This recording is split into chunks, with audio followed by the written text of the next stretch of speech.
Како и секојдневно од понеделник до петок, денеска започнуваме со шестата недела од започнувањето на едночасовните мирни протести токму тука пред канцелариите на специјалното јавно обвинителство и денеска поддршка со покрај вработените на телевизија Нова и вработените од компаниите на бизнисменот Кочан, поддршка од граѓани, меѓутоа и од представници на Бошањачката заедница.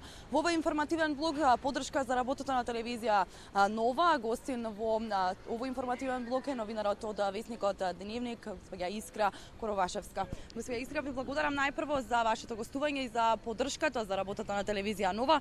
Најпрво би ја прашала како би ја толкувале работата на специјалното јавно обвинителство и колку ја сметате тенденциозна одлуката, односно по отварањето на предметот Труст за прогон на сопственикот на телевизија Нова. Сметате дека на некој начин тоа е еден притисок врз телевизијата?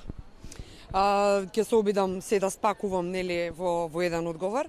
Во суштина уште од самиот почеток, односно најавите дека ќе се формира специјално јавно обвинителство, некако општото расположение на јавноста беше во правец на тоа дека веруваат во институцијата, значи ќе се создаде една институција која што ќе ужива голема доверба. Значи ќе процесуира правично и ќе работи транспарентно. Но периодот поминат од формирањето до денес сме сведоци дека не постои општа поддршка за работата на специјалното јавно обвинителство. Тоа не е само личен мој став, туку тоа е и став на експерти, на стручната јавност и воопшто на општото јавно мислење.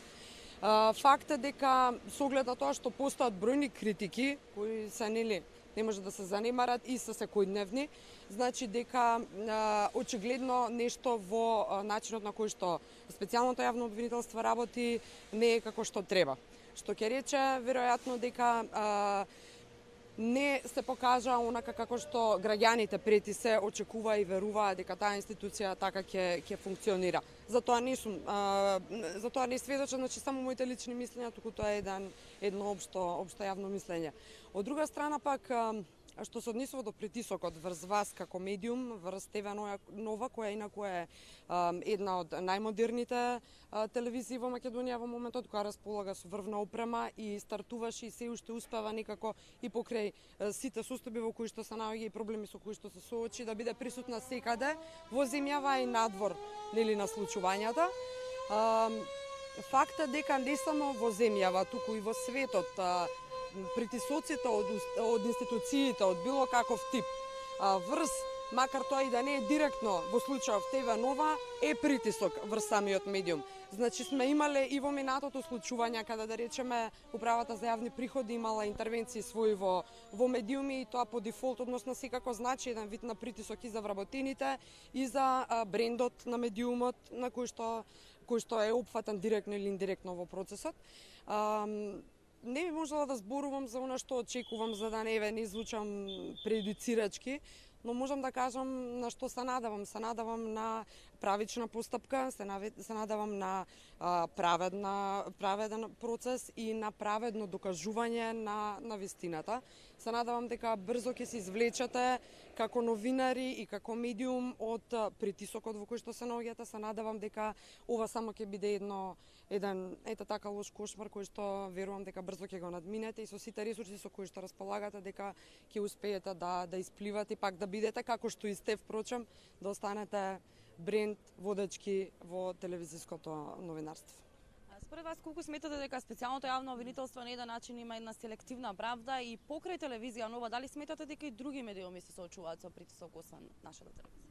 Имаше информација апсолутно дека вршат увид во некакви видови на предистражни постапки кои што се ги процесуираат и иако се повика, односно се одговорија на тоа дека всушност ни еден медиум не е директно засегнат, повторно ќе речам дека било каква интервенција од ваков тип на институција во медиум од било кој аспект е своевиден притисок. Значи се создава една неубава атмосфера и за самиот медиум во јавноста, но и за вработените внатре. Така да уште малку временски период остана на специјалното јавно обвинителство, доколку не се случи нешто поинаку па му се проложи мандатот, за се да излезе на виделина, односно ќе се знае наскоро се, колку се работело транспарентно, колку било неселективно или селективно, дали се ја вршеле работата како што треба или не. Сметам дека многу брзо ќе бидеме сите сведоци на еден заклучок од кој да е аспект се надевам добар и позитивен и правичен. Ти благодарам за одвоеното време и за подршка за работата на телевизија Нова.